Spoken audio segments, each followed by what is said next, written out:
Hey guys, what is up, and I welcome each and every one of you to a new League of Legends video. So today we'll be taking an early look into patch 9.6 on the PvE server and see exactly what Riot already has cooking up for us. So if you end up enjoying the video, then don't forget to hit that like button, but this video is going to be made and edited by ProGuides. It's a website that helps you improve your overall League of Legends gameplay and knowledge. They are now free, so the link down below will take you to their site. Highly recommend checking it out to improve your ELO and LP.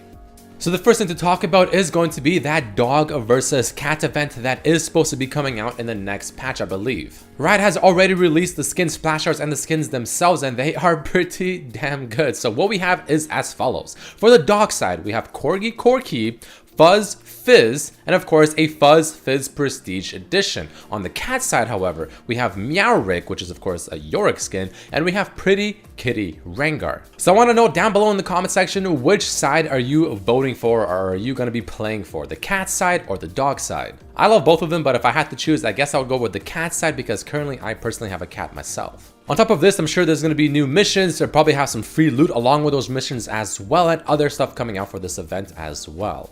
But moving along to the actual changes coming to champions, starting things off, we have a buff coming over to Kaelin, more specifically towards her ultimate Ace in the Hole, where the damage on this ability is being increased by 50 at every single rank. Don't forget that a while ago, Riot did buff Kaelin already. I believe they increased the range on her ultimate as well, so now that the damage is going up, this thing is going to be hitting like a truck. I mean, 50 extra damage at rank 1 is actually surprisingly a decent amount, and I think it will definitely catch people off guard until they're used to it once again. But having said that, I'm surprised Kaelin is receiving buffs considering the champion I don't really feel like is in that bad of a situation. I mean, she's fairly strong. She's not necessarily the best pick, but she's also not the worst. She's kind of right in the middle, so a little bit surprising Riot is buffing her. But speaking of AD carries getting changes, we also have some changes coming over to Ezreal, and it's going to be an overall nerf because as you can see here, his Q ability Mystic Shot, the AP ratio on this ability has been completely removed, but as we move on to the W Essence Flux, the detonation damage has also been decreased for structures. It's now 50% of the damage, but the AP ratio on the W has actually been increased by 40% by rank 5. So that AP ratio increase on W is essentially the way to kind of make up for the fact that it's no longer on Q. But again, this is an overall nerf since it's no longer on Q, which is obviously a lot easier to land and more spammable as well. But with that being said, when you do proc your W, it's going to be hurting like a bee. And the final thing is going to be his ultimate True Shot Barrage, where the damage on this ability has been lowered by 100 at every single rank. And now 100 is a lot. I mean, we were just talking about Kaelin's ultimate, how 50 damage on that is pretty nice. Well, he's getting 100 damage lowered at every rank. I mean, that is a lot. This champion is going to be getting some pretty spicy nerfs this patch. Whether or not this is going to affect his win rate and by how much is the question to be asked.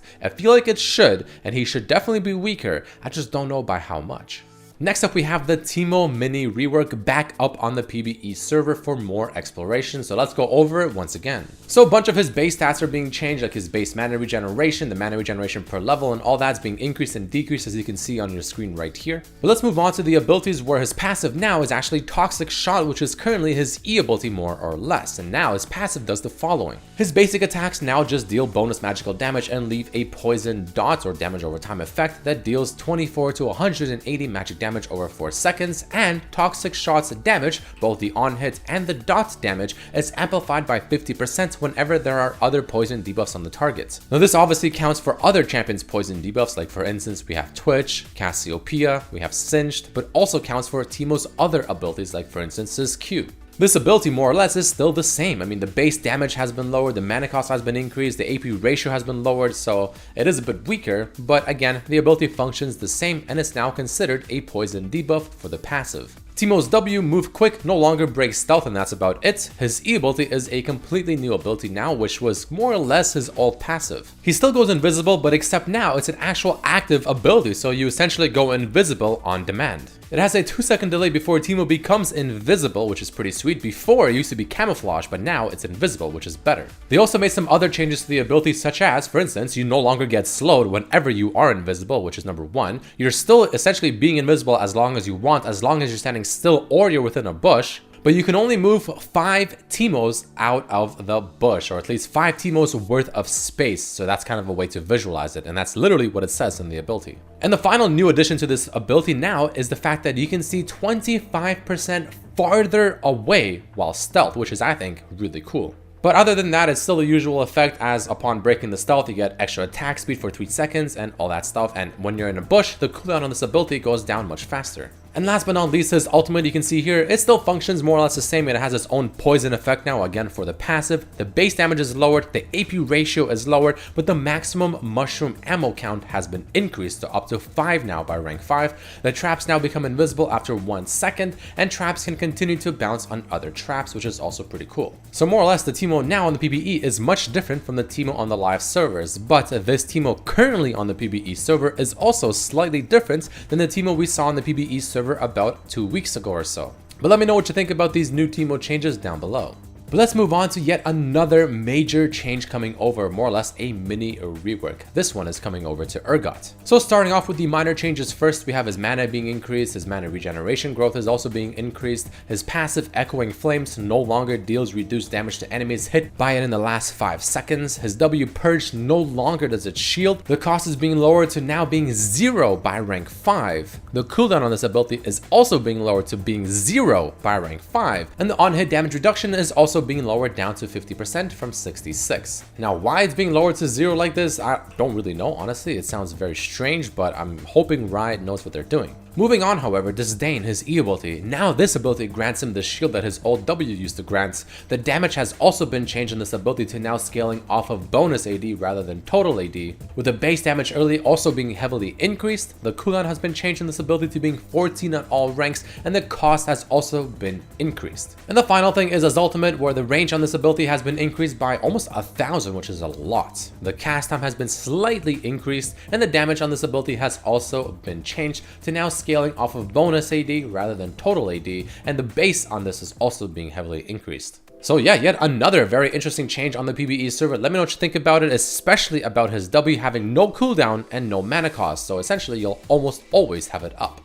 The next thing we'll talk about quickly is, of course, the Xayah changes. The attack speed that Xayah gets from her W, Deadly Plumage, has been increased by 10% at rank 1, but a total of 30% by rank 5. Now, 30% for an AD carry is a lot. I mean, that is a disgusting amount of attack speed, especially once you get later into the game, so this will make her damage late game spike tremendously. The big question is, of course, still, is this enough to bring Xayah up to par with a lot of the other strong, powerful AD carries at the very moment? Honestly, I think it actually might be. But there's only going to be one way to tell, and that's, of course, to wait for the patch to drop and just see the win rates and everything change.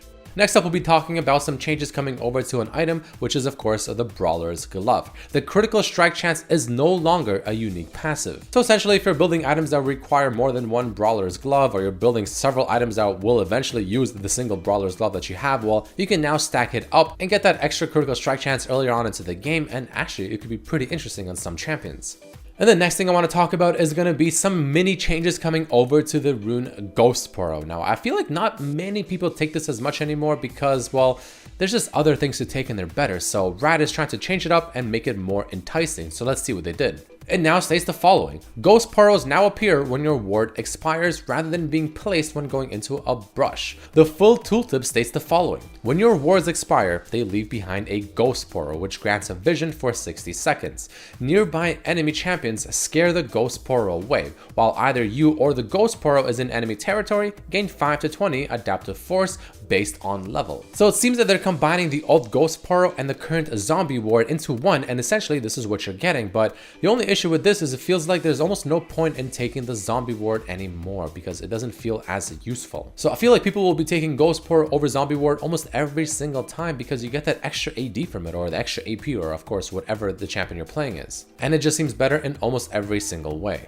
But either way, guys, that is going to be about it for this video. There you have it, a bunch of changes already on the PvE server for an early look into patch 9.6. I want to hear what you think about these changes down below, and I also want to hear what side you're taking for the dog versus cat event. Are you on the dog side or are you on the cat side? Let me know what you think about the Teemo changes as well. Again, his E ability did receive some extra changes as to what we were used to before on the PvE server. I think it's a lot more better now for sure. And on top of that, of course, we have some pretty massive changes coming over to Urgot, to where his W literally costs no mana and has no cooldown by rank 5, which sounds on paper, of course, or in theory, very questionable. I hope Riot is not making the wrong move with this, but if you want to see me do a full gameplay on this Urgot business, then let me know by either hitting the like button and or leaving a comment down below letting me know that you want to see a full gameplay. But either way guys, thank you all so much for watching. If you did enjoy the video, then don't forget to hit that like button, subscribe if you haven't, check out my other videos as well. But hopefully I'll see you for the next one, and until then, have a great day. Peace.